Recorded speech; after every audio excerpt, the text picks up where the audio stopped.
sinasabi na reserve. Indian reservation. Reservation.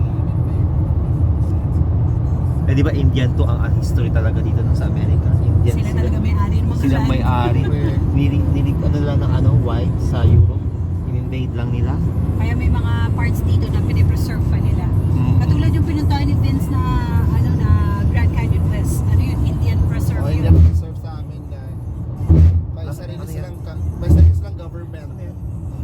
Meron silang parang anti-friction para hindi dumulas ang sasakyan. Natakot kami. Kung nga dito napakaano ko lang dito. Chill. Tapos dito sa gilid, Vince, meron Ilang din ganda, ganyan. Dahil pag yung, di ba, pag yung driver inaantok na magsuswerve, Oo. biglang gagano na yung tutulong natin para magising. Yung gano'n. Merong ganyan, ma'am. Eto, itong sa gilid, nakikita mo yung ito. parang guhit-guhit?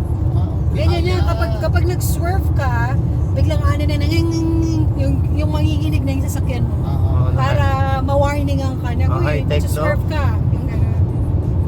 Kaya nga safety, di ba? Arizona, oh. Try din natin soon yung Valley of Fire. Para din siyang antelope, pero maganda talaga yung antelope. Yung Valley of Fire, di ba malapit lang sa atin?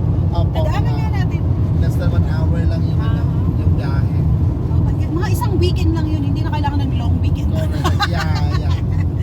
Even yung Mount Charleston, pag winter, doon ka pwede mag ng snow, experience ng snow. Doon? Sa Mount Charleston, 45 minutes lang yung drive. Doon ako malapit na